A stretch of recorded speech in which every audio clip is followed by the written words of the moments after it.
call to worship, for the weapons of our warfare are not carnal, but mighty in God for pulling down strongholds, casting down arguments and every high thing that exalts itself against the knowledge of God, bringing every thought into captivity to the obedience of Christ. Shall we pray? Our dear Heavenly Father, this morning we come before your presence, O God. We are so grateful for the gift of another day, O God. We adore you for who you are. You are a mighty God. You are the King of Kings. And beside you, there is no other God, O Lord. We want to come before you as we commit our sins to you, O God. We pray that you may forgive us from all iniquities, O King of all the glory. We pray that you may remove any impurity that would hinder us from being in communion with you, O Lord, to the glory and to the honor of your name, O God. How we prayed with you that you may meet with us in this place today, O God, that Lord, through our worship, you're going to heal many, O God. Through our worship, you're going to visit and to lift the burdens of many, O God. We pray, Father, that you may read us through the service, O God. Should we see the end of it all, O God, we will remember to honor and to give you all the glory. In Jesus' name do we pray and believe. Amen. So we welcome the praise and worship. Praise God. Hallelujah. Turn to your neighbor. Mwambie Happy New Year. Mchapatana. Just say next to your neighbor, Happy New Year. Na umwambie ni wakati wa kumsifu Mungu. And praise him in style. This is the new year. Hallelujah. Makofi. Ayaya.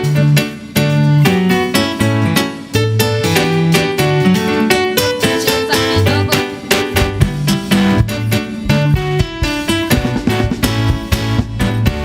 Mwana Yesu. Mwana Yesu. Kimbilio langu ni wewe Baba. Tumaini langu liko kwako Yawe. Mimi sina uwezo,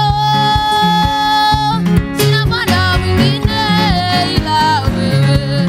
Mimi sina uwezo, sina Bwana mwingine ila wewe. Wewe ndiwe Baba yangu, msaada wangu wa karibu. Wewe ndiwe Baba yangu, msaada wangu wa karibu. Wewe ndiwe Baba yangu, msaada wangu wa karibu.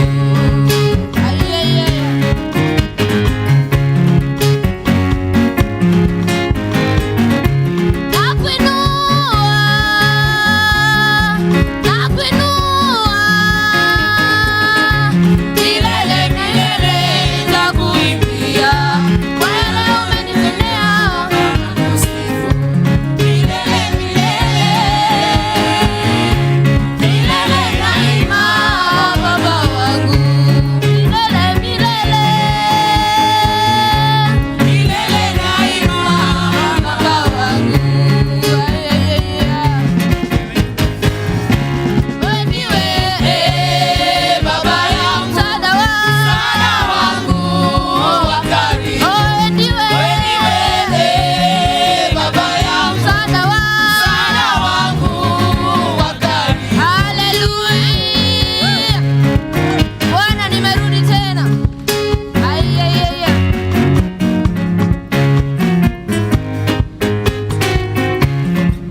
Bwana nimerudi tena. Yesu nakushukuru, wengine sijui ila hili Bwana nimejua umenitendea. Bwana nimerudi tena. Yesu nakushukuru, wengine sijui ila mimi Bwana nimejua umenitendea. Bwana nimerudi tena. Yesu nakushukuru, wengine sijui ila mimi Bwana nimejua umenitendea.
appreciate the Lord, for He is the Most High God.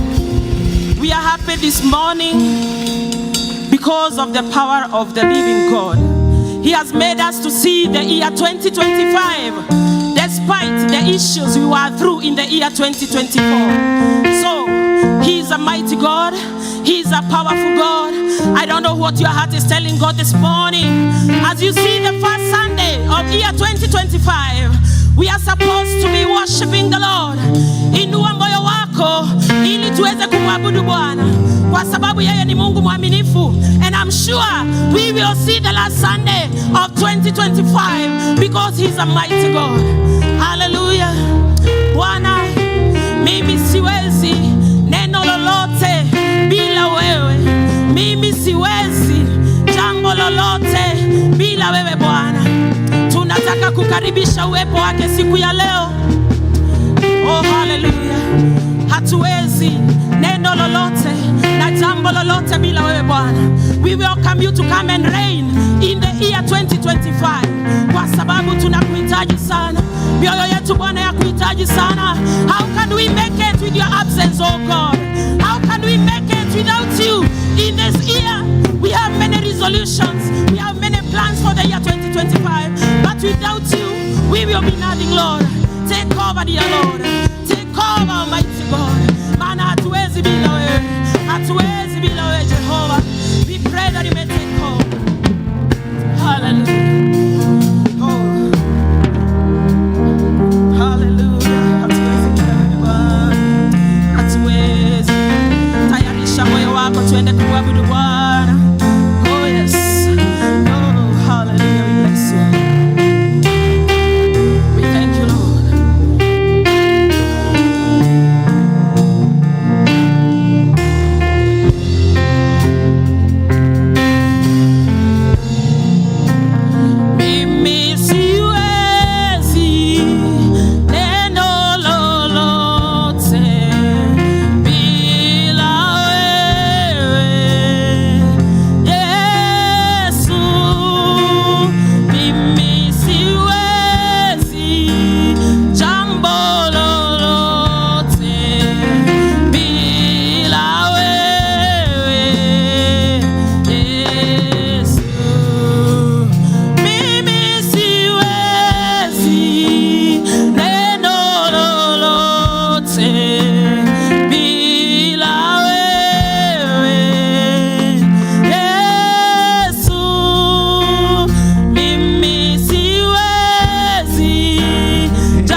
church. Bwana Yesu asifiwe. There's going to be a little difference in today's prayers because we want to pray together for different things. And we are going to start with adoration. Lift your hands and adore God. Umwambie Mungu anastahili. Tukimaliza adoration, tutaingia kwa confession. Kutubu dhambi zetu, zile zote tumetenda. Kwa hivyo kitu ya kwanza tuinue mikono tumwambie Mungu anastahili, anaweza, yeye ni mwenye nguvu, yeye ni simba wa Yuda, kwa sababu hakika hakuna Mungu mwingine aliye kama wewe. Worship the Lord this morning. Muinulie mikono yako, fungua kinywa chako, mwambie anastahili. Sifa na utukufu wote ni kwake Bwana wetu asubuhi ya leo, kwa maana yeye anaweza. Yeye ni simba wa Yuda, yeye ni Mungu mkuu, yeye ndiye jemedari kwenye vita. Kwa hivyo hakuna jambo ambalo linamshinda hata asubuhi ya leo. As we enter in the year 2025, we want to declare that he is God. Inua moyo wako uzungumze na Mungu wako, ukimwambia ukuu wake na uaminifu wake asubuhi ya leo ni sababu ya kumwabudu. For there is no other God but him. He is the Almighty God. He reigns forever and ever. In the mighty name of Jesus. Baba.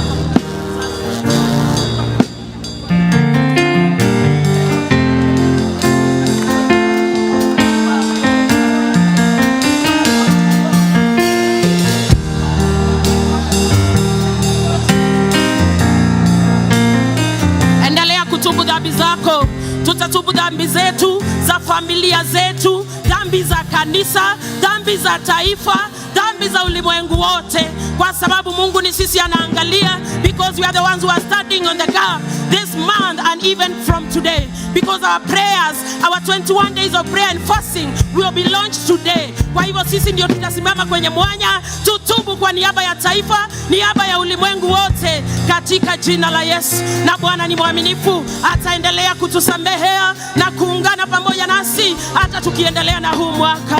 In the name of Jesus, we repent on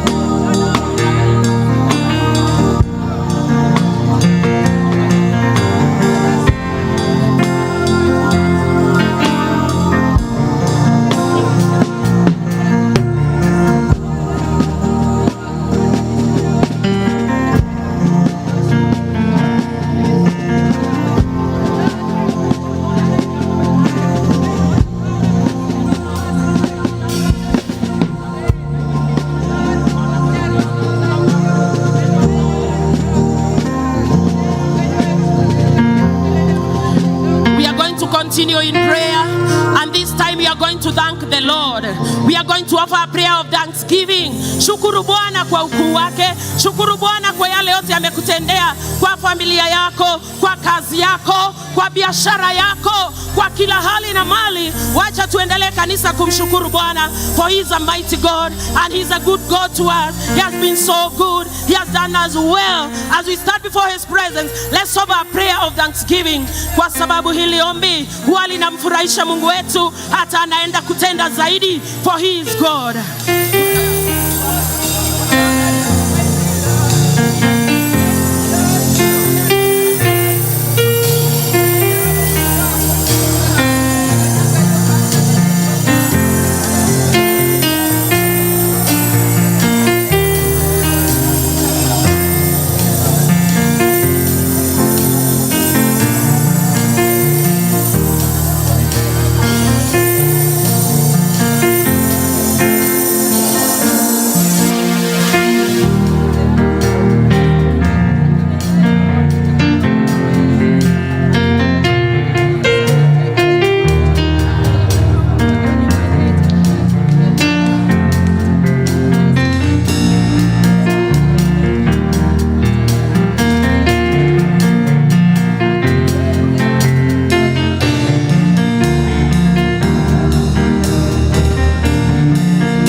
call the supplication prayer, because we have already repented before God and we are sure that He has forgiven us. Praise the Lord.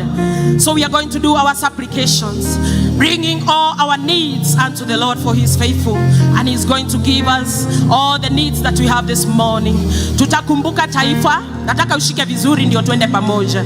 Tutakumbuka taifa mbele zake Bwana. All the stories of abductions and all other things. We are here so that we stand in the gap on behalf of our country. Kwa hivyo tuombe mambo yale yote mabaya kwa hili taifa tuyakatae kama kanisa asubuhi ya leo. As we start this new year, tukatae yale yote maovu shetani amepanga katika hili taifa. And God is faithful. He's going to do as well. And then we also pray for the church. Remember, the church is the one that is given the mandate to rule the nation, but on our knees. Kwa hivyo tuombee kanisa. Pia tutapata wakati wa kuombea familia zetu zote, na baadaye hata wewe mwenyewe ukumbuke mahitaji yako yote, hata yale uko nayo huu mwaka wa 2025. God is faithful. He's going to accomplish everything that He started in our lives, for He is a faithful God. Kwa hivyo anza kulilia taifa mbele zake Mungu. Our God is only a prayer away, and everything in our nation will be okay in the mighty name of Jesus. Kisha tuende kuombea kanisa letu, kisha tuende kushikilia familia zetu zote, na Mungu wetu ni mwaminifu, atatupatia mahitaji yetu yote katika familia zetu. Even the school fees, remember the schools are opening tomorrow, na tukumbuke hata watoto wetu wanapoenda kurudi shuleni, wale wako secondary schools, wale wako colleges, wale wako primary schools, hata wale huwa wanakaa nyumbani. We want to declare the blood of Jesus upon all our children in the mighty name of Jesus, for He is a mighty God. He will make them stand despite all the temptations and every other thing that finds them on their way in schools and everywhere in the name of Jesus. Let's hide our children under the blood of Jesus, because only in that place they are going to be safe and secure in the name of Jesus. Inua sauti yako, mlilie Bwana. He is faithful.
Tukienda kumalizia haya maombi, tukumbuke we have been told about the 21 days of prayer and fasting in our parish.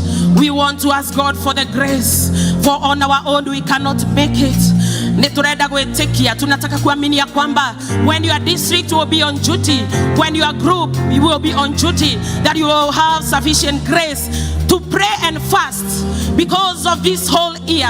Na tunajua ya kwamba Mungu atasikia haya maombi, for He is a faithful God. Let's ask for the grace to pray and fast as Mokoyo Parish throughout the whole of this month of January until 26th January, when we will have the covenant renewal day in the name of Jesus.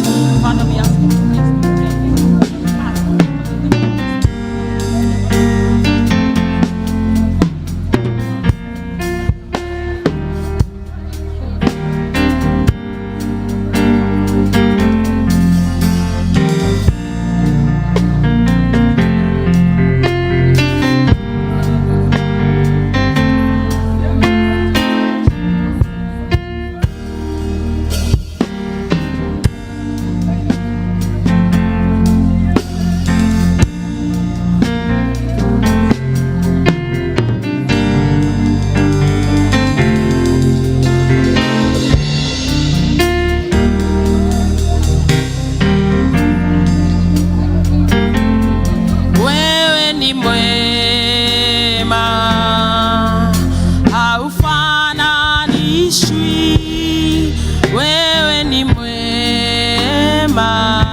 With the prayers that you have prayed, oh Lord, we want to remember today's services before your able hands.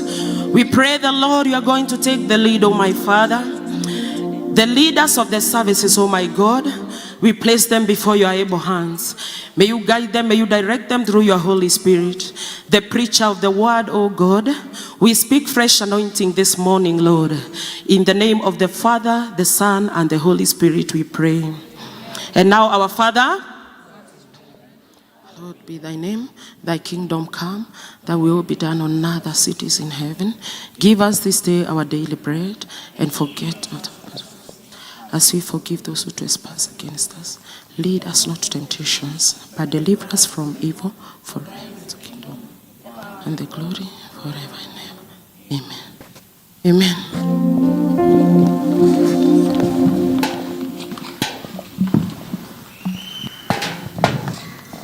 Praise God. Thank you, praise and worship, for that amazing session. We are going to welcome Elder Catherine to pray for our children. Elder Kuna.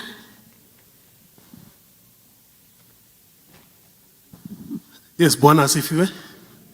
I'm Elder Kuna. Christ is my Lord and my Savior. Watoto, mkuje.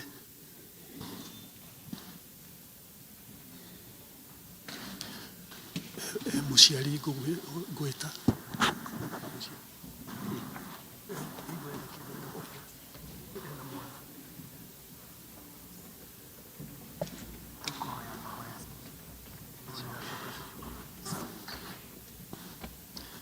Yes, Bwana asifiwe. Mmejitokeza. Happy New Year. Mko na kitu ya kusema? Nani yako naye? Nyinyi wawili haya. Tuanzie naye. Praise God. Amen.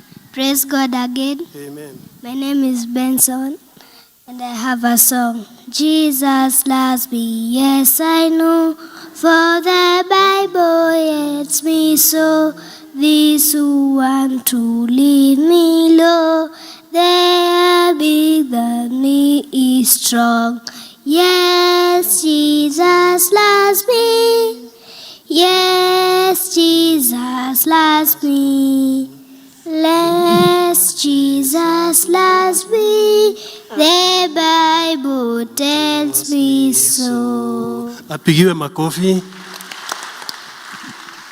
Praise God. Amen. Praise God again. My name is Marcelina Anjiro and I have a song. Nina siri na Yesu, yanifanya niwe jasiri. Kwa amani nayo niki, yanifanya niwe jasiri.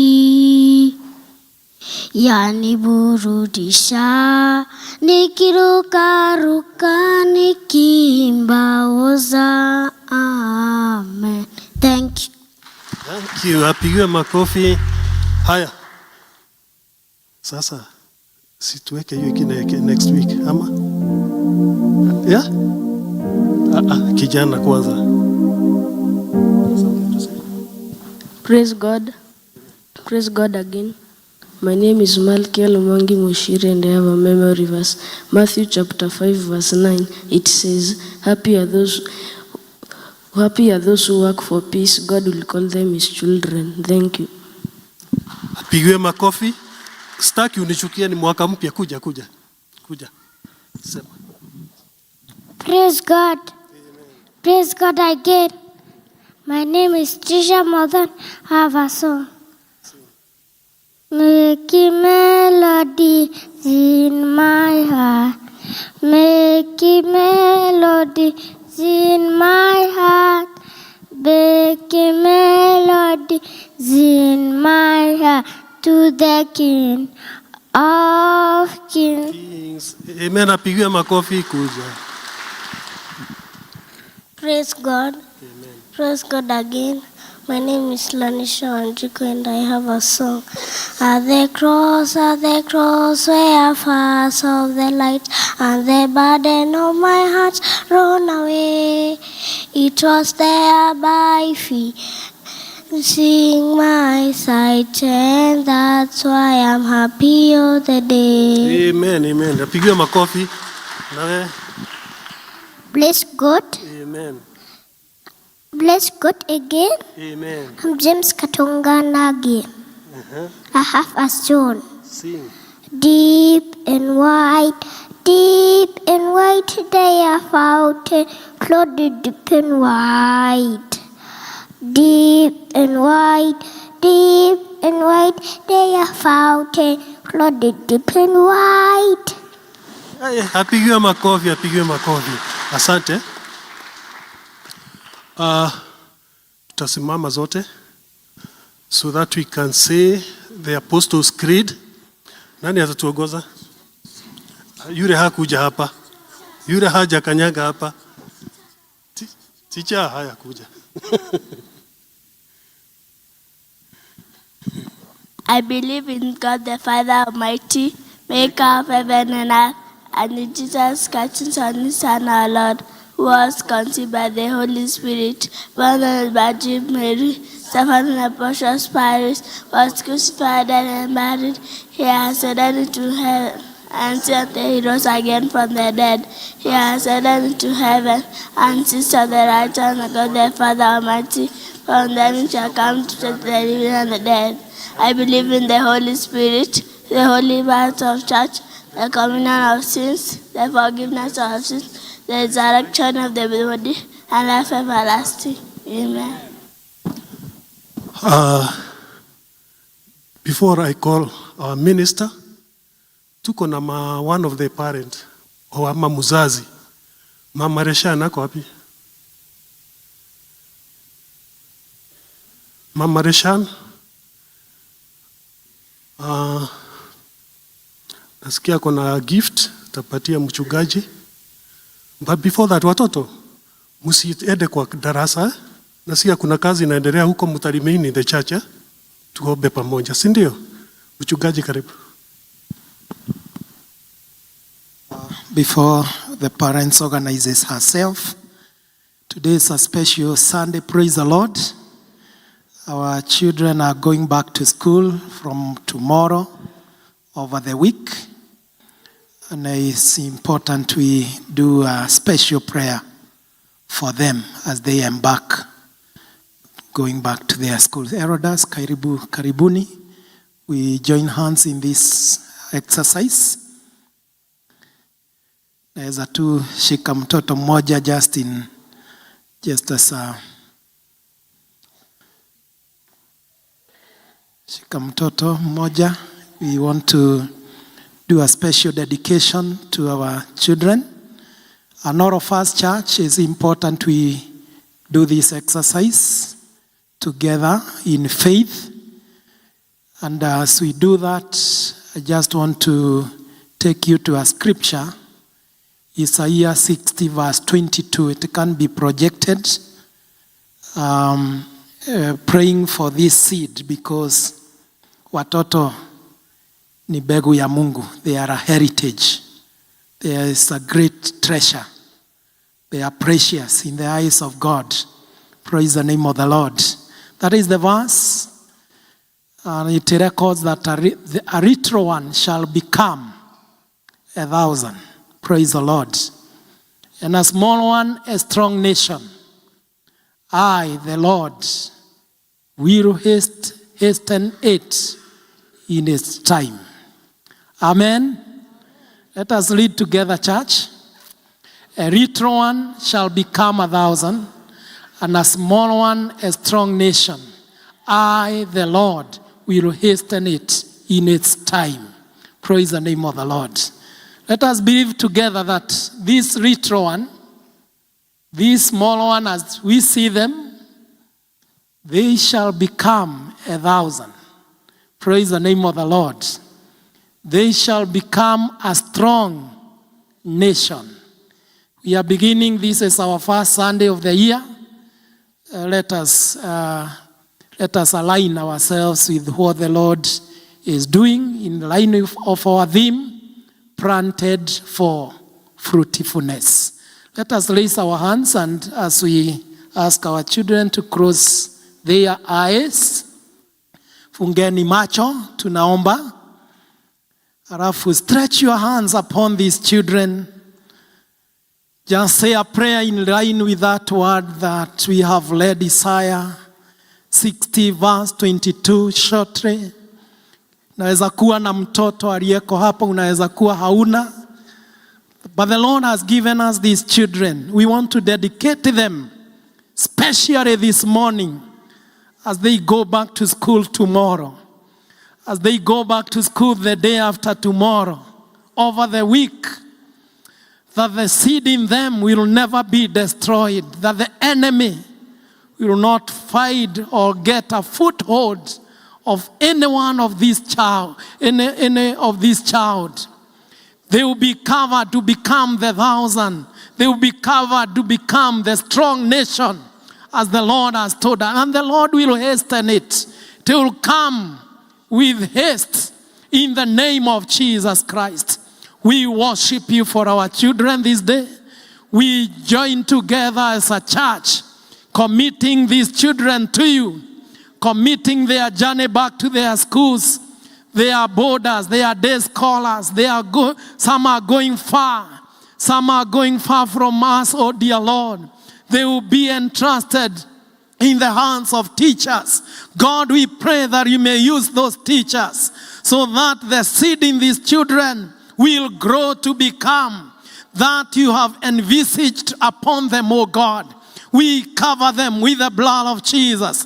Tunawaombea, hakuna jambo ambalo limewekwa, ambalo limepangwa mbele zao la uharibifu, ambalo litakamilika katika kazi yake, katika jina la Yesu Kristo. We do release these children to you. We do commit them into your able hands, Jehovah God, to guide them, to walk with them in the journey of the academic journey, oh God. May your hand be upon them, oh Lord. We worship you today. We give you praise, oh Lord. Thank you, Lord, for all you are able to do in these children, oh Lord. Work out the works of grace in them, the works of salvation in them, the works of leading them to their destinies, oh Lord. Guide them, oh Lord. Protect them from any kind of evil. In your able hands do we commend them, O Lord. Thank you, Holy Spirit of God. May thy angels, the angels that attend to the children, O God, may they attend to each and every child. May they attend to them in their schools, O Lord. in the times of their need, in the times they will face challenges, oh God. May the angels be there. May the angels accompany them as they go to their field to pray, oh God. As they go, as they sit in the classes to learn, as they do whatever, they go for their tours over the term. God, may you go before them. May your presence walk with them. May you cover them all. May you shield them from any kind of evil. Baba mwenye enzi, twaweka mikononi mwako wale ambao watakao kuwa wameenda shule za boarding.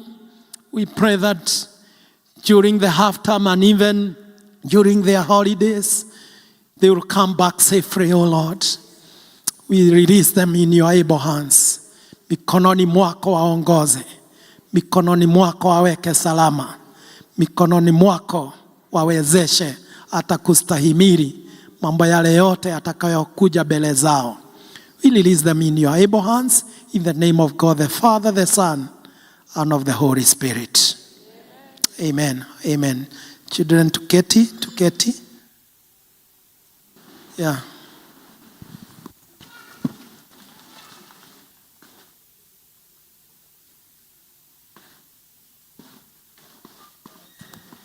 Niletewe hiyo cushion ili tuombe na huyu mzazi anapotoa dhabihu ya shukurani juu ya mtoto wake. It's important. Sorry, it's okay, Monica. It's okay. It's okay.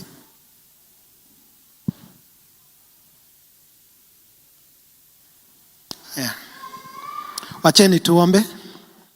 God Almighty, in the name of Jesus Christ, we want to commit this parent, even as she dedicates her son, who is turning 7 over this week. We want to commit him to you, dear Lord. We know number 7 also indicates completeness. It's a number of victory. And we worship you, dear Lord. We want to pray that the grace that you have ever released upon this boy may be actualized, oh Lord. May it come to pass, oh dear Father. May your grace be seen to be manifested in this young man, oh dear Lord, that he will grow to become that which you have envisaged over him, oh Lord. We cover his journey, oh Lord, the journey of his life, oh Lord, even the whole of this family. Twaweka mikononi mwako na ombi lolote ambalo limeombwa na mzazi. Tunaomba Bwana likatimike na likakamilika katika jina la Yesu Kristo. Mwakumbuke mfalme, wazingire na nguvu zako, Roho wako atawale juu ya maisha yao. Katika jina kuu la Yesu Kristo, Bwana tunaomba na kuamini. Amen. God bless you. You are blessed.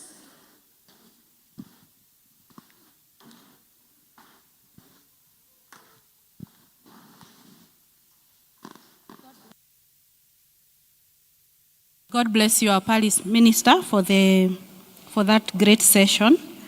Next, we will have a presentation from Ken Kairu. If Ken Kairu is around.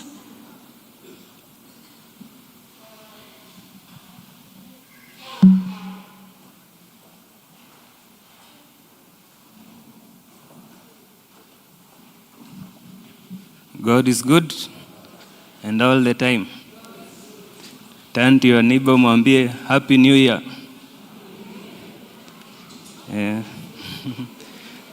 So I have a presentation and the title of the song is Amend Your Ways, and it revolves around 2 Chronicles 7:14. If my people which are called by my name shall humble themselves and pray and seek my face and turn from their wicked ways, then will I hear from heaven and will forgive their sin and will heal their land. Amen. Amen. So, naweza ekewa. And the Word was made flesh and dwelt among us, and we beheld his glory, the glory as of the only begotten of the Father, full of grace and truth. It has never been the will of God that nations turn against each other, neither friends turn foe. It is the lack of men read the word of God and meditate upon it day and night. When a nation turns away from God, the hearts of its people turn cold, and the burden to care about each other is left on the shoulders of the few. Amend your ways, amend your ways, amend your ways. That's what the voice of truth says. Amend your ways, oh. Amend your ways, amend your ways. That's what the voice of truth says. How long shall we kill each other? How long shall we fall short of God's glory and grace? Bloodshed's not a potion. We're God's people, and that's what we should be. Amend your ways, amend your ways, amend your ways. That's what the voice of truth says. Amend your ways, oh. Amend your ways, amend your ways. That's what the voice of truth says. When a nation turns away from God, its gates are left wide open, and its rivers dry up, and the ground's left barren, with nothing to bring forth. Is this what we deserve? Is this what the coming generations need?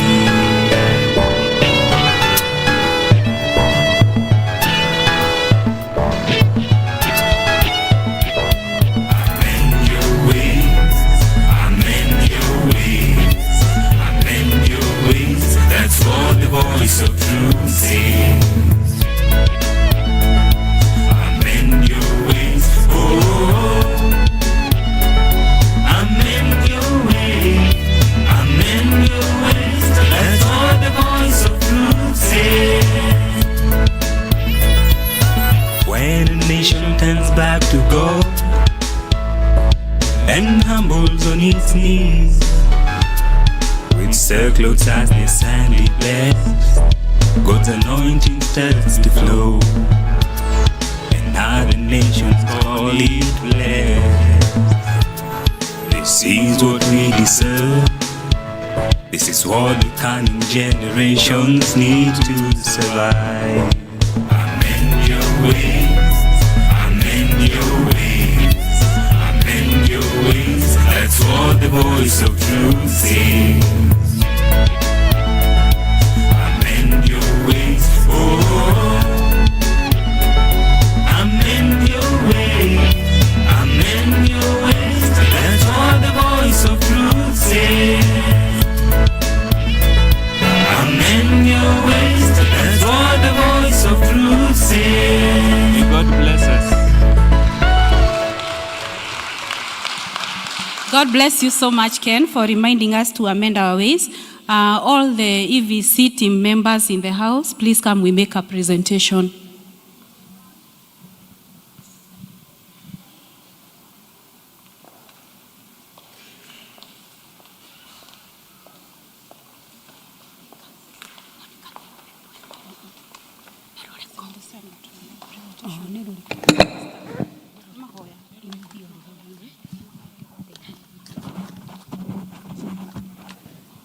EVC tuharakishe.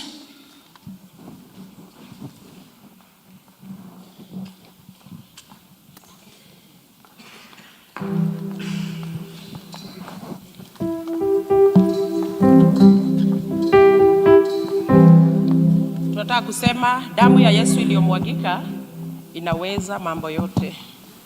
Praise the Lord. Amen. kwa sababu tuko kwa mood ya maombi. Haleluya. Damu ya Yesu iliyomwagika yaweza mambo yote.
Tutaimba haleluya,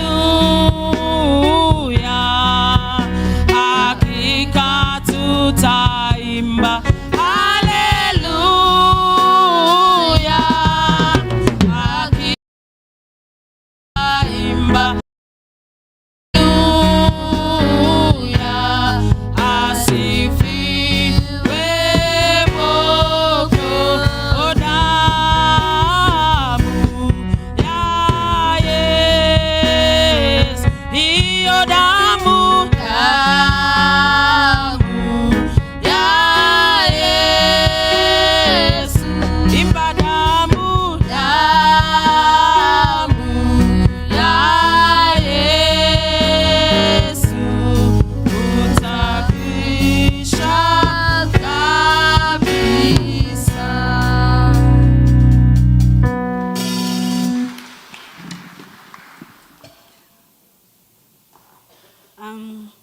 We are going to have our intimation and announcement by Elder Mugambi.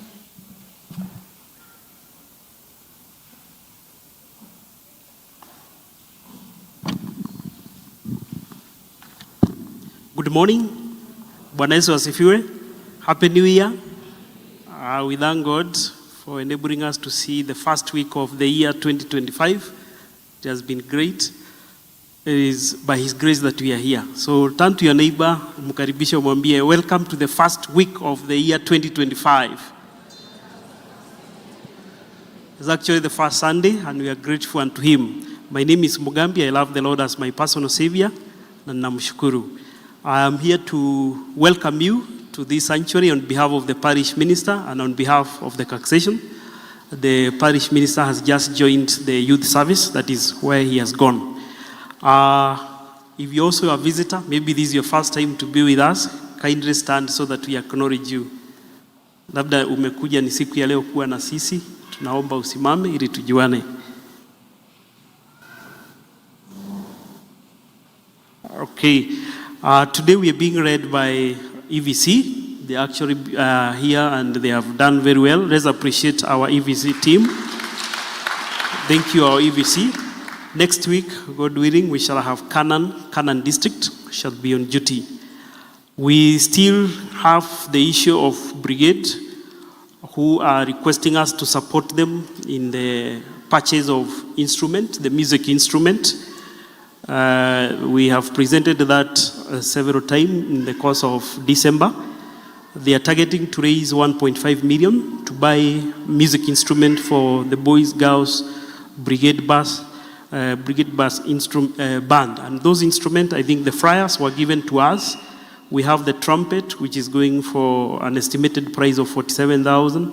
We have trombone, estimated cost of 72. We have baritone, 90,000.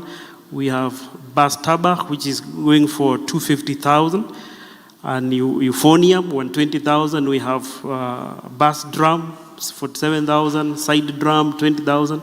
So you can hear the instruments that need us to come together and support this particular team.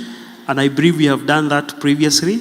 As Mukwe, we have stood with several other groups and several other issues to do with our church. So let's remember to support this. They are saying maybe probably by 9th of March, that is when they will have completed the exercise. I think they gave us more details the other day. So let's continue praying for this and participate. We were saying people can come together as a family or as groups or as district and maybe purpose to buy an instrument. I think the last time we were buying the guitars, the district were just picking on one guitar and buying, or individuals. So may God help us as we continue to realize that goal. We have leader seminar, which is for the people who never attended the leader seminar on 29th, and they were elected leaders. And when we talk about leaders, we have group representatives. That is where we begin. Group representative from the district who are representing the groups at the parish. They are also leaders, the ushering ministry and all that, the deacons. We were supposed to attend, all of us, the leader seminar on 29th. Those who missed because of one reason or the other, a second one has been prepared on 11th of January. This is coming this Saturday between 4 p.m. to 6 p.m. And then an induction on 12th. So those who missed, let's purpose to come. District resumption, we shall resume our district fellowship, joint district fellowship on 15th of January. That is next week. We usually come here and fellowship together at 5:30 p.m. for let's purpose to join together for that joint district fellowship. We have 21 days of prayers and fasting, which will begin tomorrow, 6th to 26th. So the program is there already. The EVC, in cooperation with the Congregational, has come up with that particular program. Tomorrow, Monday, we shall have the elders beginning. They will be the one in charge. On Tuesday, we shall have EVC. On Wednesday, we shall have Tumaini District. Thursday, we shall have Ebenezer. On Friday, we shall have El Shaddai. On Saturday, we shall have Canaan District. And then on Sunday, Goshen District. So we have that program for the next 7 days, but the program is running for 21 days. So, which means when a district has been assigned to be the one standing on the gap, let's have that district having a program. And I think within our district, there is a representative, an EVC representative. So the EVC representative should design and inform the other members on how that program is going to run, because we have an EVC representative in that particular district. So kindly take charge. We have covenant renewal, which will take place on 26th. It will mark the climax of prayer and fasting. Then from PCMF desk, they have two announcements. One is today, after the service, at this particular service, all the district representatives are invited for a meeting next to the classroom, next to the lab.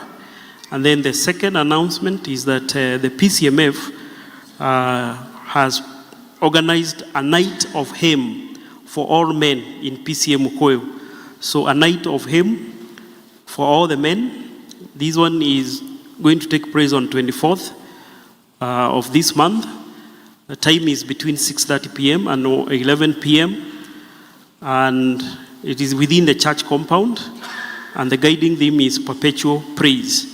So there is that night of hymn and a bonfire, just like a Cimarron that we had. So all men are invited for that fellowship. Then lastly, we have groups that were not commissioned. So we have the Mission Board, we have the Board of Social Responsibility, BSR, we have Project Steering Committee, PSC, we have the Ushering Ministry. All these 4 groups will be commissioned on 12th of January.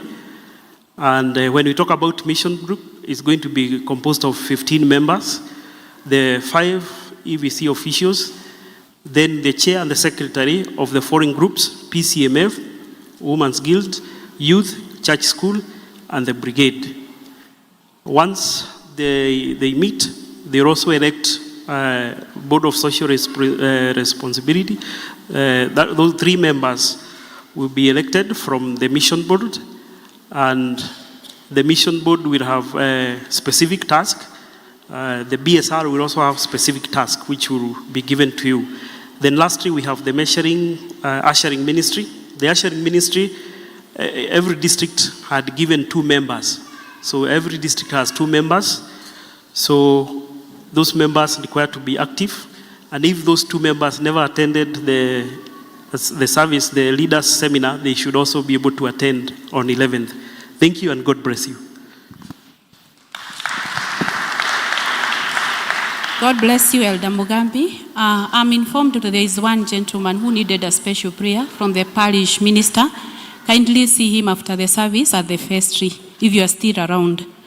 Next session, we'll have our gifts and offering will be read by Elder Catherine.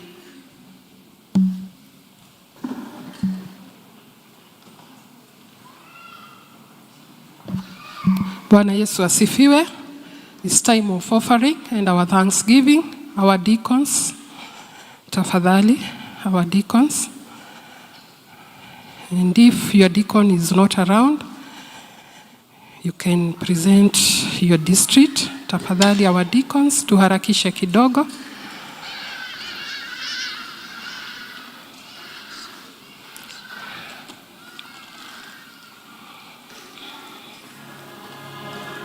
Ready?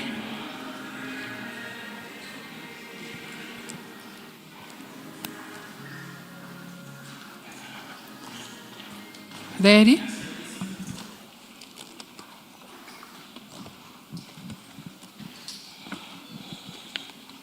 Riverside.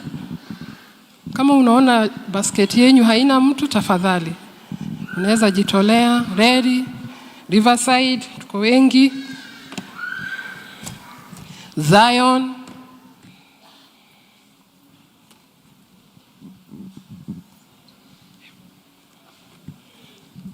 Tafadhali tujitolee. Bwana Yesu ready.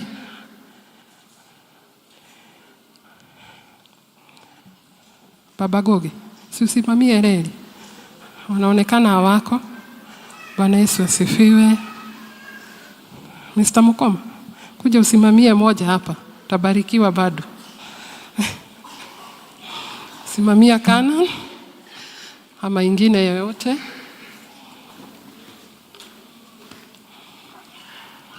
Goshen, kuja tu, kuja. Mtu asome. Thank you very much. We are going to start from this side. Also we have our pay bill on the screen. Tusonge hivyo kidogo ndio tutoshe. Tusonge kidogo, our deacons. We'll start from this side. Karibuni sana. Wale wako na tithe mtakuja baadaye ndio tuombe pamoja. Karibuni. Mwaka mpya, mambo mapya. Asante.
I hope watoto wetu mumetoa sadaka. Watoto mumeleta sadaka. Wale wako juu kuna basket huko juu, na wale wako hapa mulete sadaka yenu. Najua mulipewa sadaka, asanteni. God bless you. Wale wako na tithe, karibuni. Wale wako na tithe, first fruit, thanksgiving. We know this is another year and we want to commit ourselves unto the Lord. Thank you very much as you come. Mungu awabariki sana kwa matoleo yenu na azidi kuwatendea. Asanteni. Tusimame kanisa, tusimame kanisa. Baba, katika jina lako Yesu Kristo, tunakuja mbeleni zako tukishukuru jina lako. Tukisema ni asanti kwa vile umekuwa nasi mwaka huo. Umetubariki, umetuonekania, na sisi tuko mahali hapa tukisema ni asanti. Asanti Baba kwa watoto wako hawa waliyekuja mbeleni zako na wakaleta matoleo yao Bwana, ili Bwana uzidi kuwaonekania. Asanti kwa matoleo haya yameletwa mbeleni zako, zidi kuyabariki kitenda kazi yako, zidi kutenda wema katika jina la Yesu. Watu wako wakujue, watu wako wakupende, watu wako waokolewe katika jina la Yesu Kristo. Asanti kwa wale wameleta fungu lao la 10, Mungu uishie milele. Asanti kwa wale wameleta Bwana thanksgiving, even the first fruit, zidi kuwatendea na kuwatendea mazuri na makubwa. Tunakuaminia mwaka huu, tunajua kwamba utazidi kuwa pamoja nasi, utazidi kuwa pamoja na biashara zetu, hata kazi zetu za ofisi, utazidi kuzibariki kazi zetu za shamba zetu, hata za wanyama wetu walio nyumbani, wale Bwana wanatuletea pesa. Tunaomba utazidi kutubariki na kutuonekania, ili Bwana tulete fungu lako katika kanisa lako, katika nyumba yako takatifu, ili uzidi kutuzingira na damu ya Yesu Kristo. Baba, tunajikabidhi mkononi mwako. Tunaomba tuwe waaminifu tunapoleta Bwana fungu lako, hata matoleo yetu ya kawaida. Tuwe waaminifu na wewe uwe mwaminifu kwetu, na uzidi kutubariki katika jina la Yesu. Na tukitenda hayo Bwana, tunajua kwamba utatutendea na utatubariki na utatuzingira kwa maovu yote shetani anaweza leta mbeleni zako. Baba, sisi tunajiachilia mkononi mwako, tukijua kwamba uko pamoja nasi na utatubariki na utatuzidishia upendo wako. Mungu ishie milele. Baba, tunapojitayarisha kusikia neno lako, tunajiachilia mkononi mwako ili unene nasi, na yule Bwana umesimamisha siku ya leo Baba, mtumie kulingana na uwepo wako. Tunajiachilia kwako mkononi tukijua kwamba uko pamoja nasi, na ni katika jina lako Yesu Kristo tunaomba na kuamini. Amen. God bless you. Amen. God bless you, Elder Catherine, for taking us through.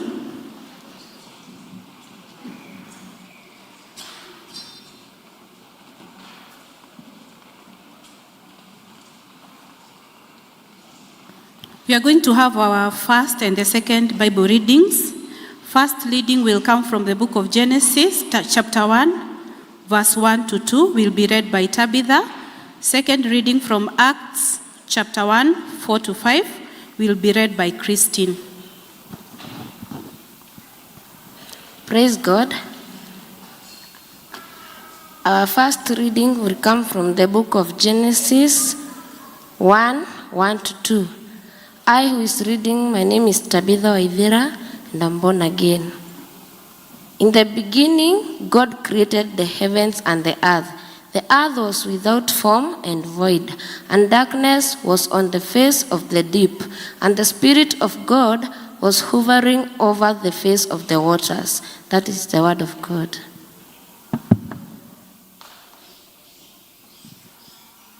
Praise God. We will have our second reading that will come from the book of Acts 1, 4-5, and I will read. And being assembled together with them, he commanded them not to depart from Jerusalem, but to wait for the promise of the Father, which he said, you have heard from me. For John truly baptized with water, but you shall be baptized with the Holy Spirit not many days from now. Be blessed. God bless you. We are going to prepare our hearts for the word of God through singing the hymn number 54, Sowing in the Morning.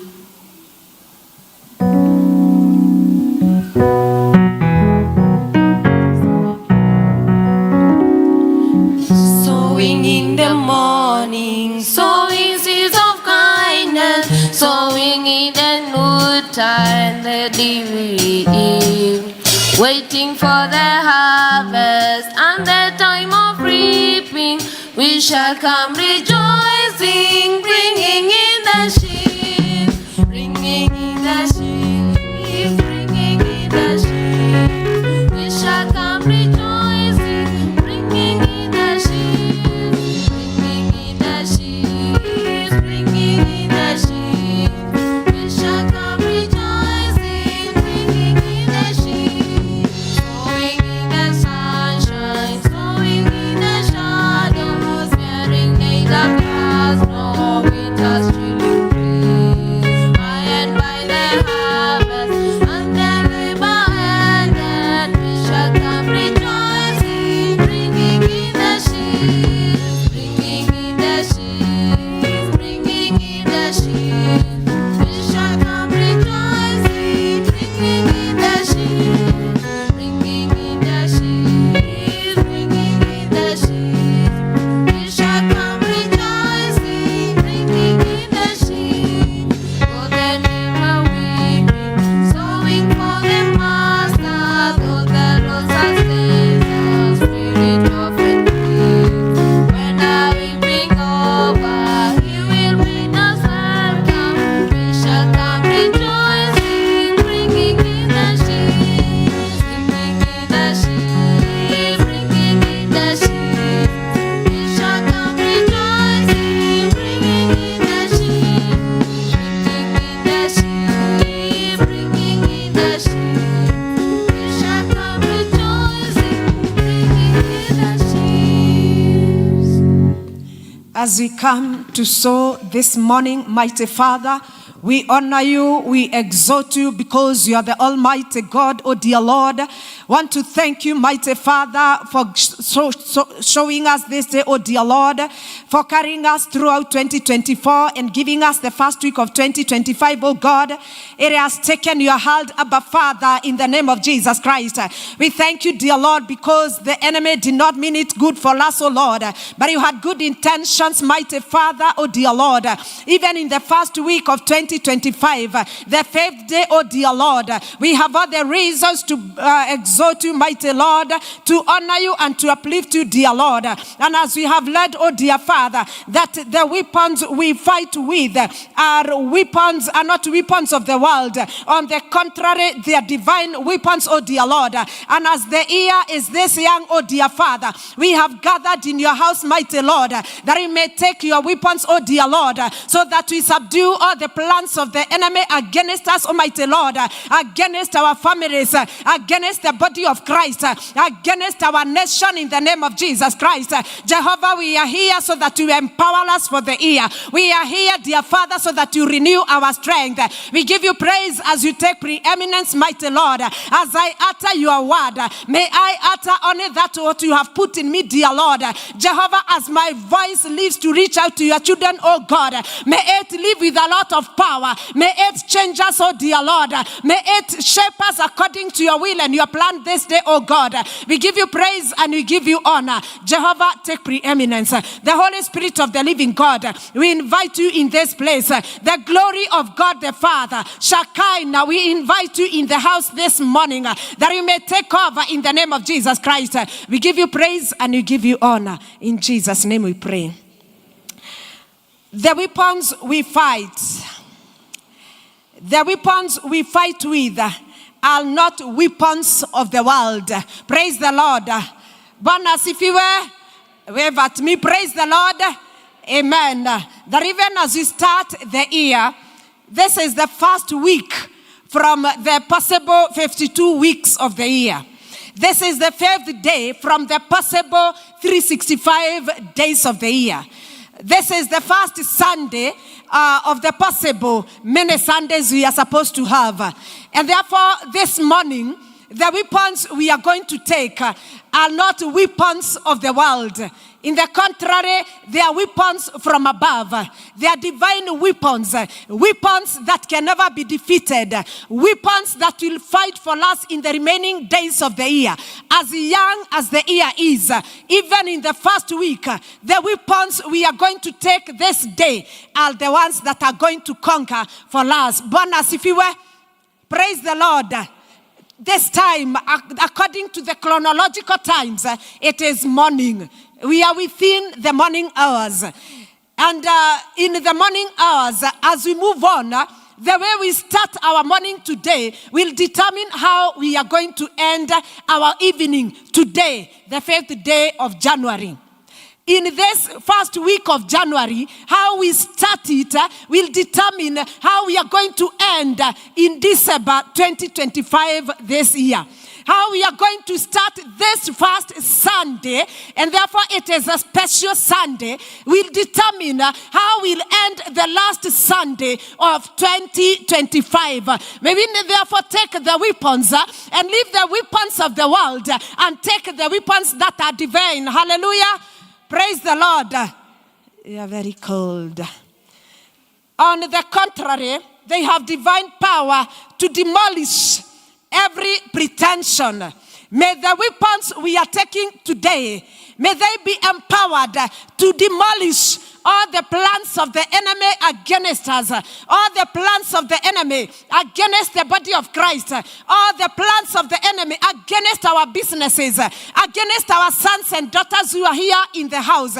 May we take those weapons to demolish all the arguments against the knowledge of God. Bwana asifiwe. Praise the Lord. And kindly say amen if you believe with me. Let us have faith in the house this morning. Bwana asifiwe. That's a better one. In the morning, because we are in the morning of the week, of the weeks, we are in the morning of the month, we are even in the morning of the time, is when we are going to determine how we shall end. God has his morning. When there was nothing in the world. And as we have been told that the world was full of darkness. And that the Spirit of God was hovering over the waters. And these waters, although we are told it was full of darkness, we are told that it was formless, it was empty. That was the morning of God. And what God did in the verse we have not read from Genesis chapter 1 verse 3, he said, let there be, and there was. He started by saying, let there be light. Praise the Lord. Good morning. Turn to your neighbor. Let you have a partner, a neighbor, for that matter, have a neighbor. Kindly have a neighbor. And with your neighbor, hold that hand. Watoto tushike mkono ya mtu mmoja. Mwambie, the person on the right, can you say good morning? On the left, say, let it there be. Haya, we start together on the right. Good morning. Haya, jipeleke mwenyewe. On the right, say, good morning. On the left, say, let there be. Say it again. Say like you mean it. As you continue holding that hard, there is the morning of God. When the world was formless, when it was full of darkness, when it was empty, there was only the Holy Spirit who was hovering over the waters. So we are talking and we are taking the morning of God because the Bible says we are co-workers with Christ. So that we work with God and create our morning how the morning we want it to be, and we say, let there be. So can we say with the divine revelation on the right, good morning, on the left, let there be. Together. Say it again. Hallelujah. Interchange. Interchange. The one who was saying good morning, let there be, ni atasema good morning. Aya.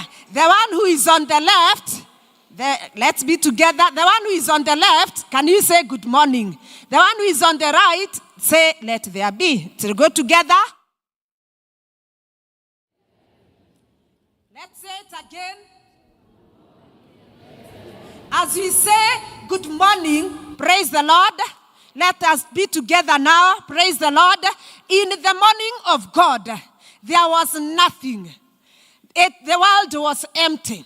It was full of darkness. The Holy Spirit was hovering over the waters. And now we are having our morning, the first Sunday of the year, the 5th Sunday of the year, the first month of the year. And therefore, this is our possible morning. True of us, church? This is our possible good morning. And how we start our good morning, now how we start our morning will determine whether it will be a good morning or a bad morning, depending on whether you have faith in the house. Praise the Lord. We have come to the house many days. And even at the end of the year, we normally come and say, the Lord has carried us through. But this morning, we want to do it with the revelation that we are starting our morning the way God just started, when there was nothing, when the world was formless, when there was darkness, and he said, let there be light. And he separated the waters from the dry land. He brought the vegetation. He brought the animals. And then he created man. So that at the end of the year, 2025, we will say, surely I was a co-worker with Christ. When the year was empty, when I didn't know how the year will unfold, when I didn't know that the year was full of darkness, and together with Christ, I declared, let there be light. And therefore, it is a morning of declarations. Tell your neighbor, it is a morning of declarations. Ni ya kusema, and we are not only declaring, we are declaring with a revelation. We are declaring according to the word of God. Because we are tired of being told by people, January ni gumu. Who created January? Is it not our God? Which month then therefore is easier for us? If we say January ni ngumu, na inakuwa ngumu kwa nini? Why do we say January is dry? It is the year of the Lord. It is the month of the Lord. It is the first Sunday of the Lord. And therefore I want us to remember what we have always said, that the power that lifts an aircraft from the earth, it is the one that maintains it in the air until it is through with the journey and it lands down. The power we are going to take up today, the power we are going to take up today, in this first Sunday of the month, in this first week of the year, in this first month of the year, it is the one that is going to take us in the air, maintaining, because the weapons we fight with are not weapons of the world. And this morning, we want to leave all other weapons. We want to declare, I do not want those other weapons. The weapons that I have ever used, that I have a big name, the weapons I have ever used, that I have a lot of money, that I'm known out there, that I'm known in the estate, that I own this and this. We want to denounce any other weapon so that we take the weapons from above. Praise the Lord. May we do it with a revelation, because the Bible has said that on the contrary, they have divine power to demolish Hallelujah.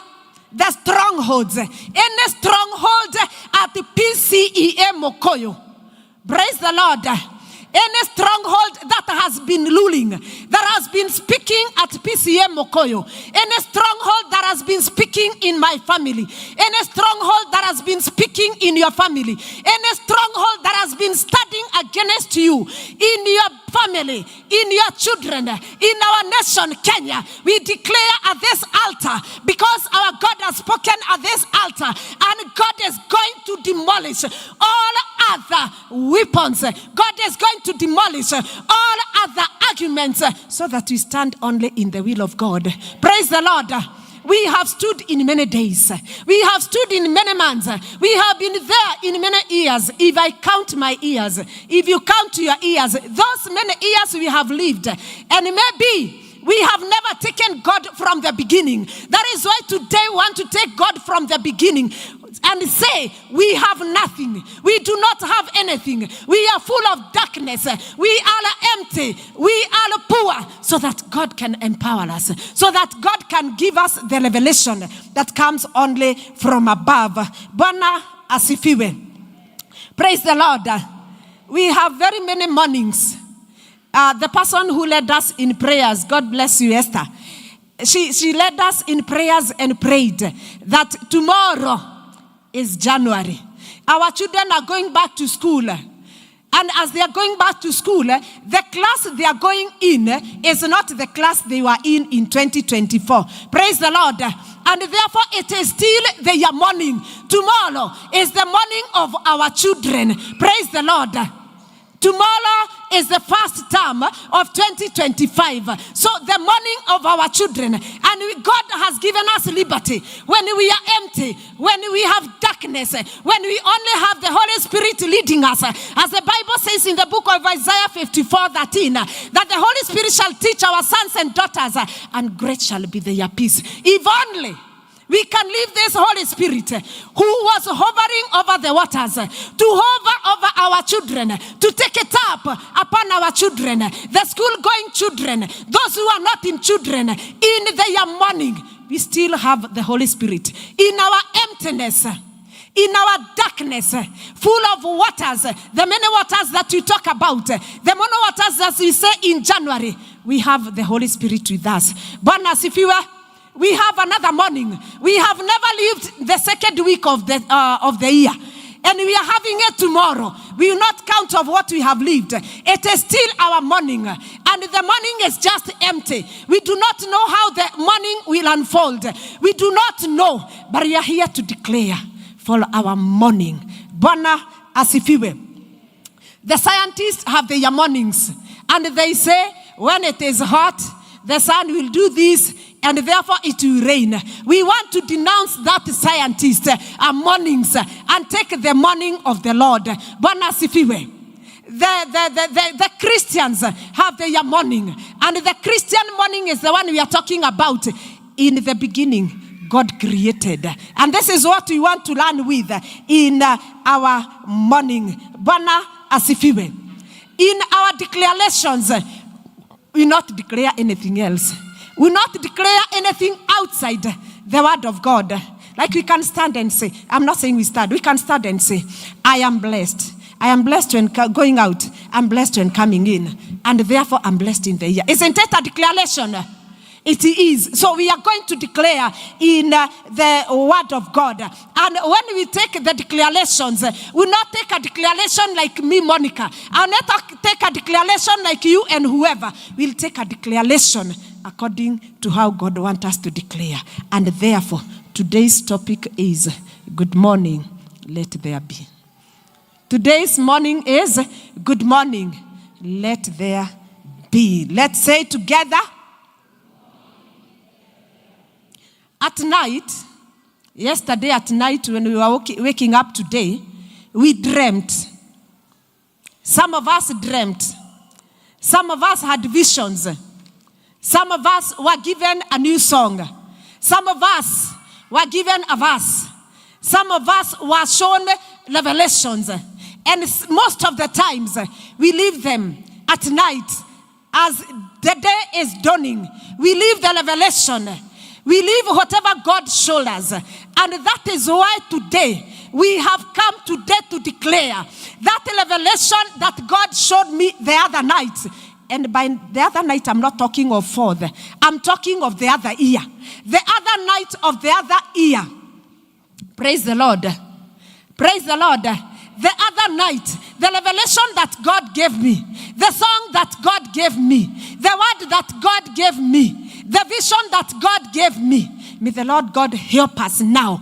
This is our morning, and this is the only time we are going to establish that morning. The Bible says in the book of Job, chapter 22, verse 28, declare a thing and it shall be established. So we declare a thing in the Lord and it shall be established. Good morning. Let there be. My name is Monica.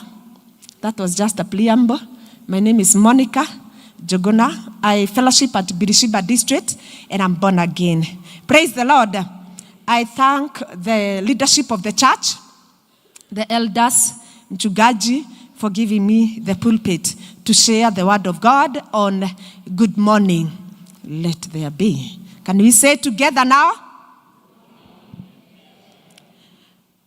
In the morning, there is always a blessed assurance. And we have always sung and said, and we have always said, this is the day that the Lord has made. Let us rejoice and be glad in it. That is the first point.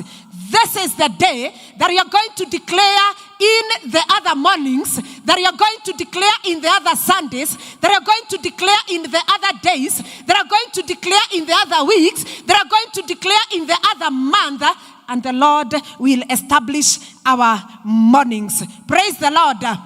The EVC has presented and sung and said that there is power in the blood of Jesus Christ. And therefore a declaration that we are making today, in this morning, in the chronological time, in the first week, in the first Sunday, in the first month, is that we shall move by this blood because it will make a way where there is no way. May the Lord make a way for Last Church where there is no way in Jesus' name. May the Lord make a way where there is no way in Jesus' name. Because there is power in the blood of Jesus Christ. Praise the Lord. As we declare the word of the Lord, as we declare and say that the Lord will make a way, we are sure the Lord made a way. When there was waters and the Israelites were followed by their enemies, and he made a way. What waters are there in your way? Which enemies have been following you in the other night of 2024? Was there a generational disease? Was there a family disease that followed you? Praise the Lord, church. Was there an impossibility of last year? That is what the Lord is saying this morning, that will make a way. Praise the Lord. If you believe, lift up your hand and say hallelujah. If you believe, lift up your hand and say hallelujah. In that generational issue, in that word that was written against you, in that statement that has been fixed on you, what people say she is, he is. The Lord is here and he is making a way for you, my brother. The Lord is here. He is making a way, my sister. Only underline to those who believe. Praise the Lord. Only to those who believe. The Lord is making a way. Praise the Lord. The other day during the crossover Kesha, the theme that we were given, which I'm sure Mchugaji will talk about, is planted for fruitfulness. How can I bear? How can I bear if I am not in the Lord? The Bible says there is a friend who sticks closer than a brother. And I can tell you for sure, even that husband does not love you, wife. Even you, wife, that husband does not love you. Reason being, ukilala analala. Ni kweli? Is there any time your husband said, because I love you this much, I will not sleep, just sleep, my wife? Is there a time your wife told you, I love you this much, I will not sleep?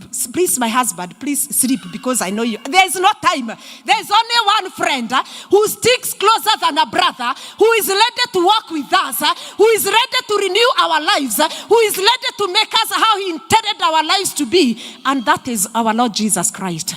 Bwana asifiwe. In our morning, what is the importance of a morning. The importance of a morning. One, the importance of a morning is to cancel all familiar spirits. All familiar spirits. Na unajua kwetu, tukifanya, kunaenda. That is what we have come to cancel at the altar. Bwana asifiwe. In this morning, we are going to cancel and say that I want it to be how God intended it to be. That familiar spirit, we denounce you in the name of Jesus Christ. Say hallelujah. You have to say hallelujah. Say hallelujah. Yes, we cancel all the familiar spirits in our lives in Jesus' name. We cancel all the familiar spirits in our lives in Jesus' name. Hallelujah. You have to say hallelujah. We are canceling all the familiar spirits in our lives in Jesus' name. We cancel all the familiar behaviors in Jesus' name. We cancel all approach of things in the normalcy that is used to us. That I know in January, I buy uniform. In January, I do shopping. In January, I pay for my bills. In January, we are canceling this so that we can enter in God's emptiness, so that we can enter in God's darkness, so that when he says, let there be light, we not stand and say, yes, I did it. Yes, it is me. Yes, it is because of my business. Yes, it is because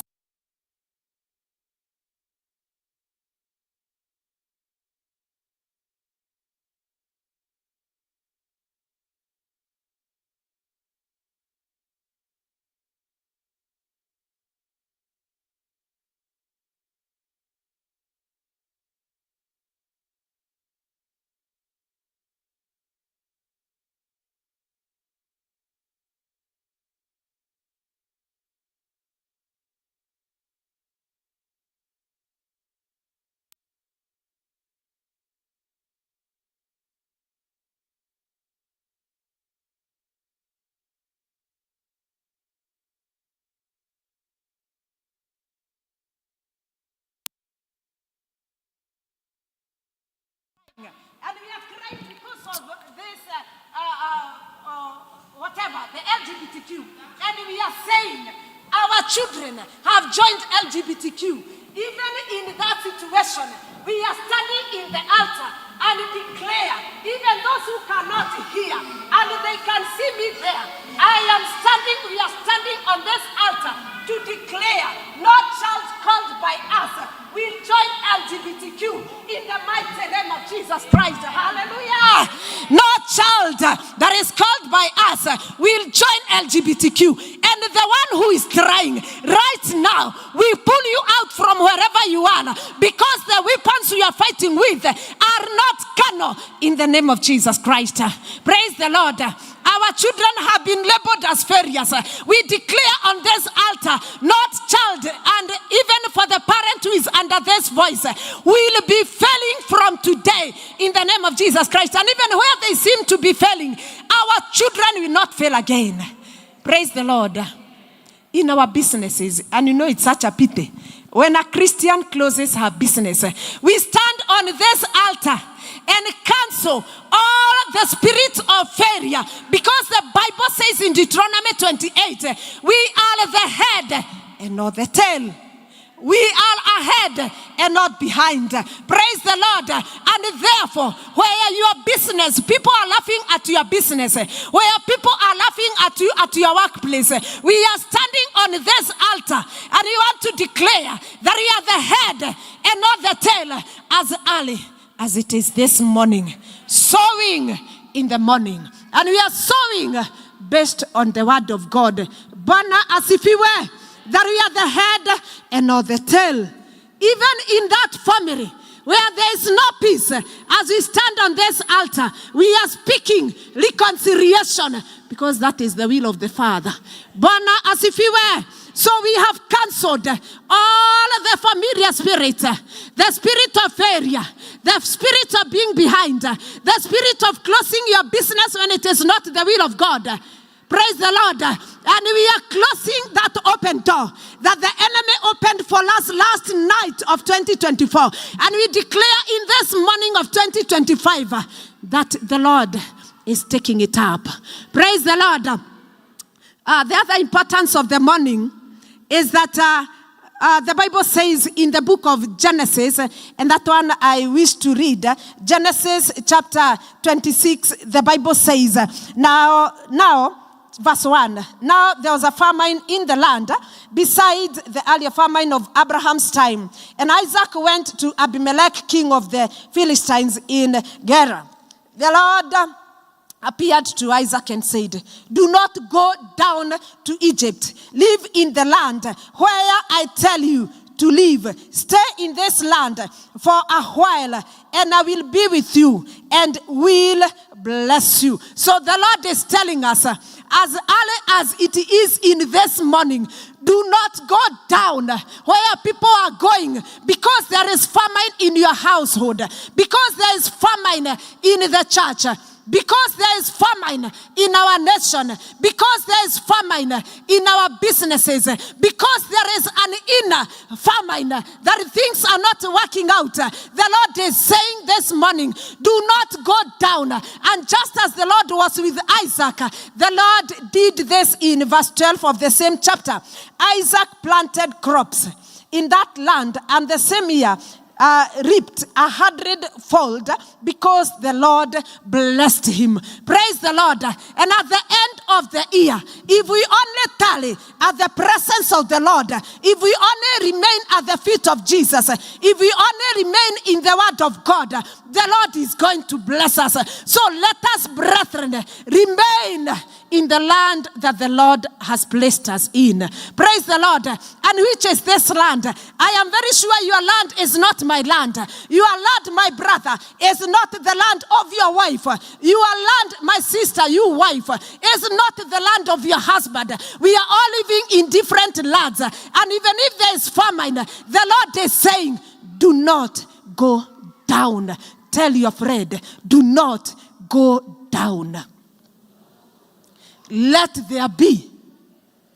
Let's say again, do not go down. Let there be. This morning we are canceling the other importance of morning. We are canceling mob negativity.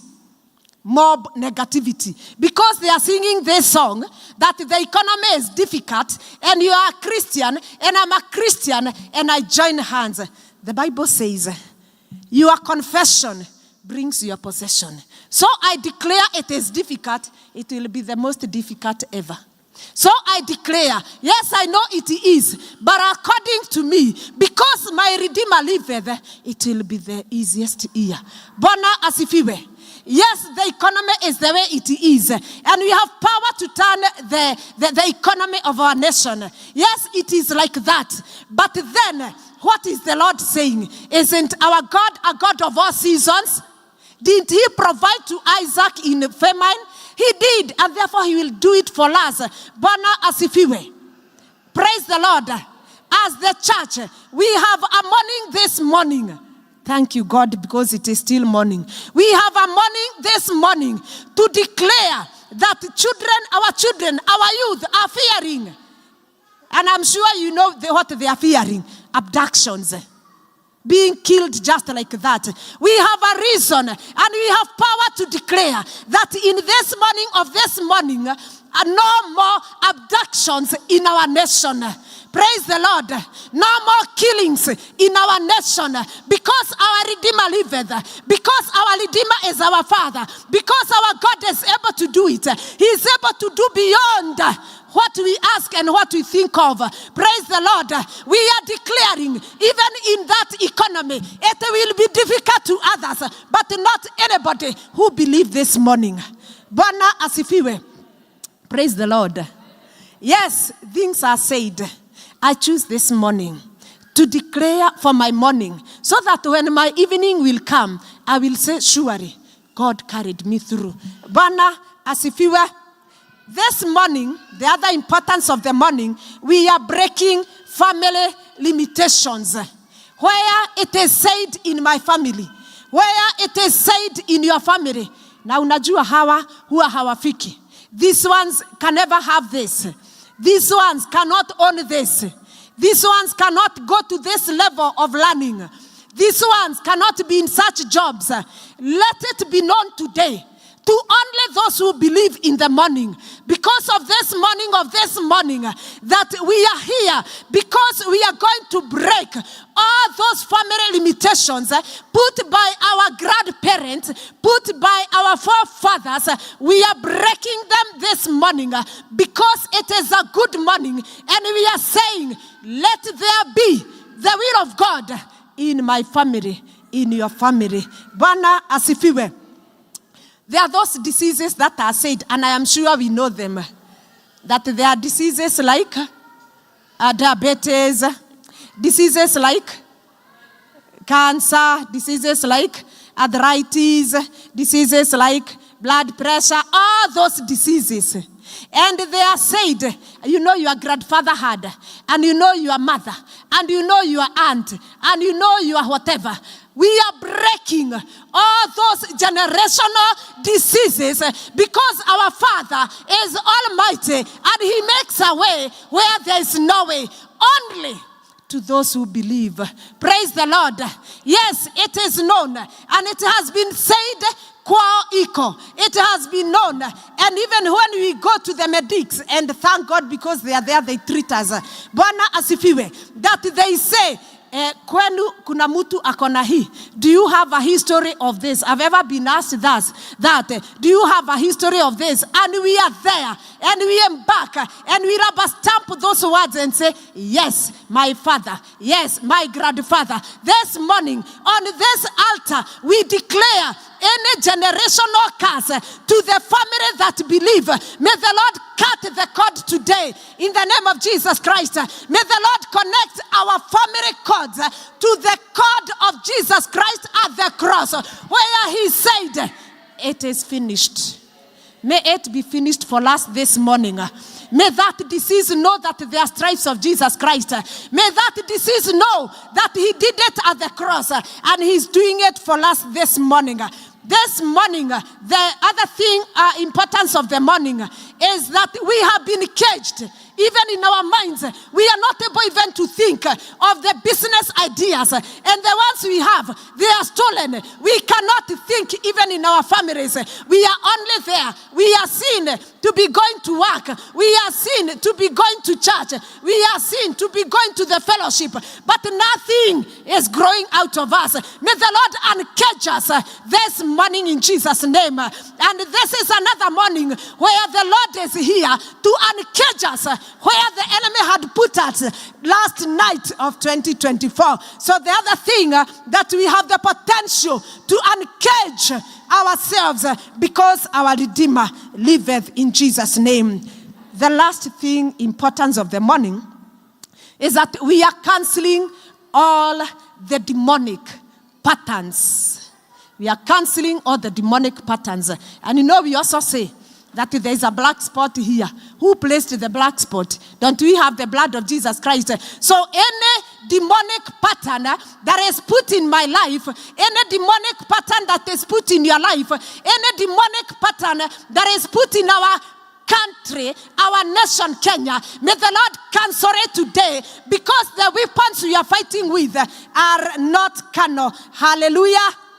Hallelujah. In the second reading, we have read that the disciples of Jesus Christ were told to remain in Jerusalem so that the Holy Spirit will come on them and empower them.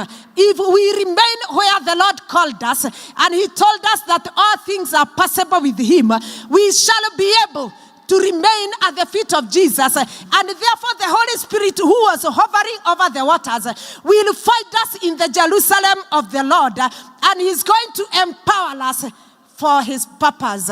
Bwana asifiwe. Very quickly, in the interest of time, we want to mention the characters in the Bible who determined their evening by their morning. 1, Hannah. This one I'll just mention. Hannah in the book of 1 Samuel chapter 2 verse 19. Hannah in the book of 1 Samuel chapter 2 verse 19.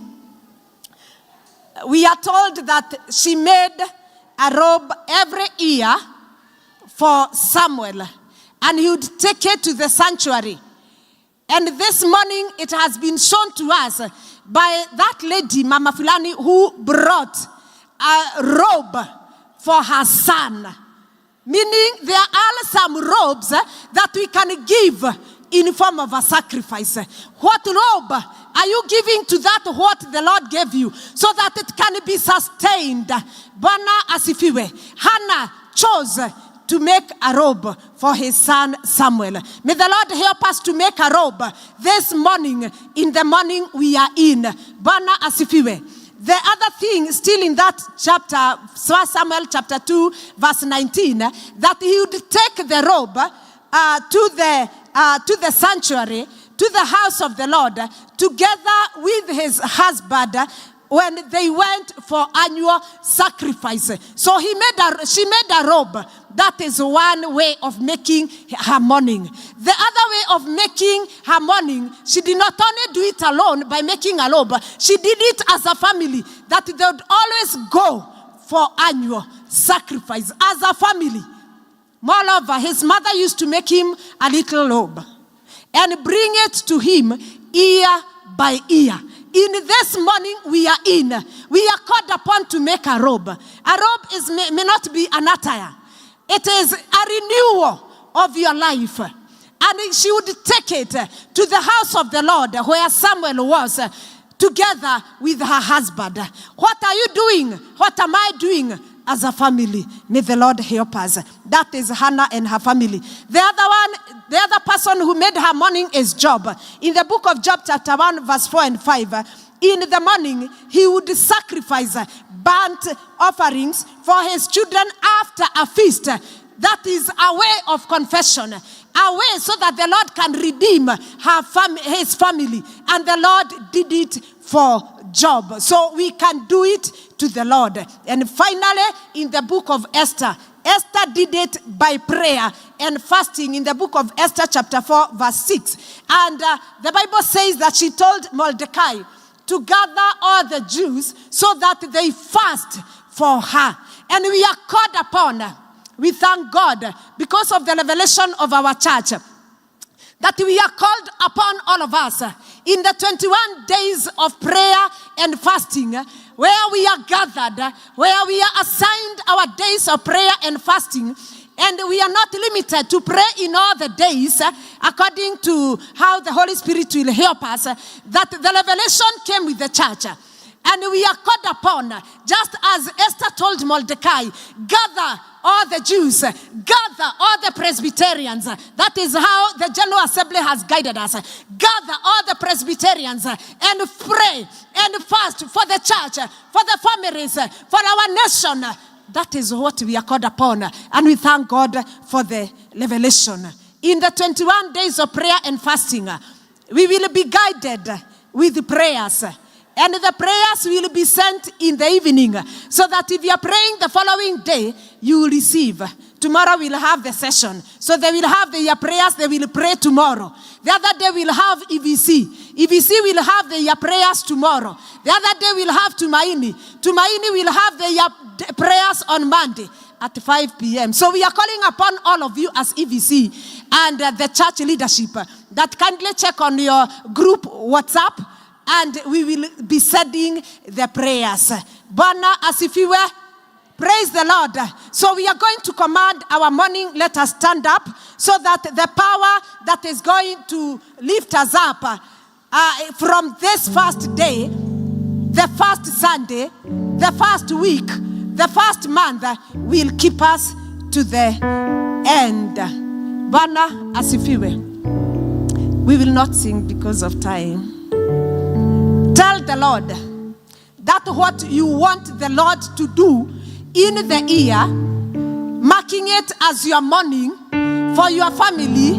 We are telling it to the Lord. We are telling it to the Lord that what you want the Lord to do to you, the Lord to do for your family. And thank God for those who are getting the revelation, those who are telling it to the Lord, those who are reminding the Lord. Because we sang here and we said, Mwambie Yesu, mwambie atakutendea, anaweza. That is what we sang and said. Mwambie Yesu, mwambie, in that generational curse, in that generational disease, in that limitation that has been put in your family, in that name that has been fixed in your family, mwambie Yesu, maana atakutendea, maana anaweza kutenda yale binadamu hawezi kutenda. And we are told that there are people who we tell our issues and they do not help us. But this morning, when we tell it to the Lord, He is able to do it. He is able to do for the church. He is able to do it for our families. Yes, we are telling it to the Lord. There are some of us who are looking at me. Kindly tell it to the Lord. Yes, tell it to the Lord. He is able to change that situation. The Lord is able to change even that family, even that what is looking so difficult for you. Yes, because this is our morning. Because we can see Hannah did it in the morning. We can see Esther did it with his uncle Mordecai. And he gathered all the Jews so that they pray. And her morning came to be. And she became the queen. Maybe when you tell it to the Lord, when you come, who knows that tomorrow you'll not be the queen? Who knows that you are supposed, the enemy is planning to finish you and your family like Haman was planning. But the Lord is led to overturn this, that the enemy who was led to defeat you, the enemy who was to finish you, he is the one who is dying. He is the one who will perish because our God is doing it. Yes, our God is doing it in the name of Jesus Christ. Our God is able to do it. And sometimes we fear to tell the Lord. Sometimes we do not even tell all the Lord, everything to the Lord. But the Lord is calling us this morning so that in this morning it can mark our morning and it will carry us in the 12 months. It will carry us in the remaining 360 days so that at the end of the year 2025 we will come back here and tell the Lord, yes, I told you in the first Sunday. Yes, I told you in the first week. Yes, I told you in January, and you have done it. The Lord is able to do it. The Lord is able to reach out to that situation. There is no situation that is difficult with our Father. There is no situation that can prove otherwise with our God in the mighty name of Jesus Christ. Because we serve an almighty God, because we serve an able God, because we serve a God who is able to penetrate in all situations, who is able to overturn all situations in the mighty name of Jesus Christ. What has people said about you? Where have they placed you? What have they said about your family? What have they said about your health? What have they said about your business? What have they said about your job? Yes, the Lord is here. The Lord is doing it. The Lord is doing it. Can't we perceive the Lord is doing it? So that we forget those former things. We forget those hard situations. We forget those things that did not work out for us. But the Lord is here. He is changing our situations. Yes, He is overturning those other situations in the mighty name of Jesus Christ. Thank you, Jesus. Thank you, Jesus. Good morning. Let there be our Father. Good morning. Let there be our Father. Good morning. We are co-creators. We are creating situations as we tell you, oh God. Yes, let it be. Let there be. Let there be that healing. Let there be that revival. Let there be giving ourselves fully to the work of the Lord. Let there be that we may offer our bodies as a holy sacrifice. Let there be that we are going to set time aside for our Father. Let there be that we are going to serve our Father. Let there be that God will help us even as we pray and fast. That we are going to have time to pray. That we are going to have time that it will not only be a hunger strike. It will be a time of prayer. It will be a time. Good morning. Let there be. Good morning. Let there be. Good morning. Let there be to that child. Good morning. Let there be to that woman. Good morning. Let there be to this man. Good morning. Let it be to our families. Almighty and everlasting Father, in the name of your Son Jesus Christ, in your presence in this morning of the year, oh God, we stand, oh dear Father, Jehovah, because we have declared for our mornings. the many mornings that are going to come. We declare and we remind the enemy that is under our feet in the name of Jesus Christ. Because the weapons we are fighting with are not only carnal, but they have divine power to demolish all the plans of the enemy, to demolish all the works of the enemy, and anything that has been written. The Bible says in the book of Colossians chapter 2 and verse 14 that all the written codes, everything that the enemy had hidden against us, against the church, against our families, the Lord Jesus Christ nailed it all at the cross. And this morning we have declared to our morning, and we have declaring that our morning is good, because it shall be in accordance to the will of our Father. We give you praise and we give you honor. It is a prayer of faith. We pray in the name of God the Father, the Son, and the Holy Spirit. Let us appreciate our Father in the morning.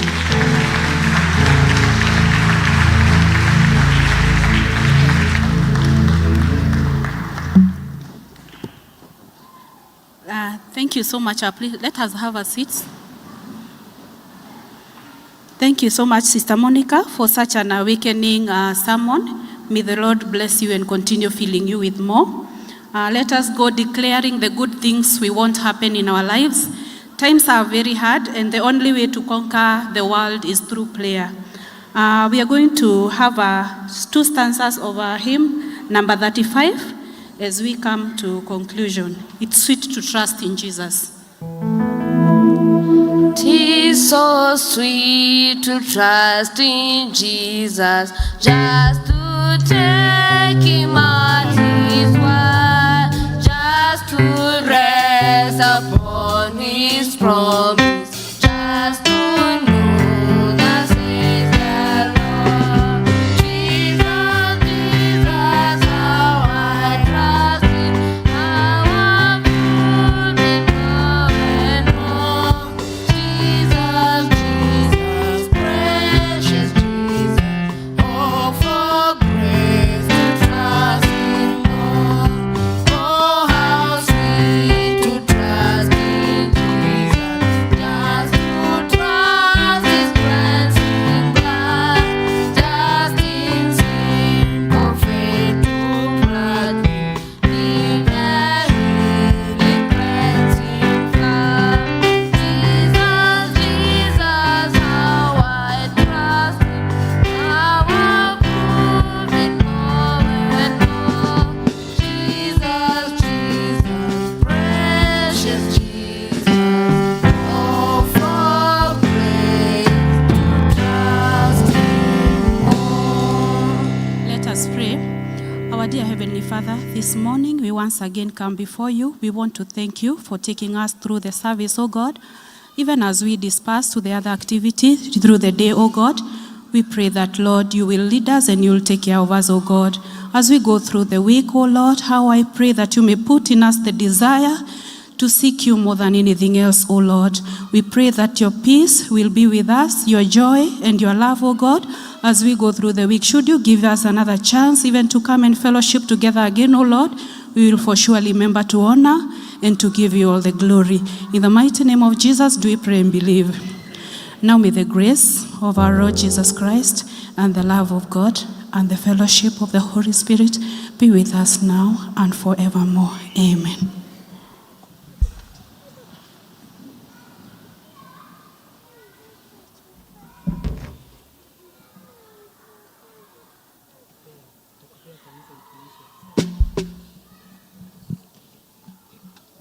Let's pray for a cup of tea. Our Heavenly Father, we thank you for the tea that you have provided unto us, O God. As we share together, we ask that, Lord, you will bless it and cleanse it. In Jesus' name, do we pray and believe. Okay, we have come to the end of our service. My name is Monica Dongo, and I'm so blessed to be here. I am born again, and more so delighted to be in the Lord. Praise and worship, please give us a hymn so that we can go to the first. Bwana u sehemu yangu, rafiki yangu.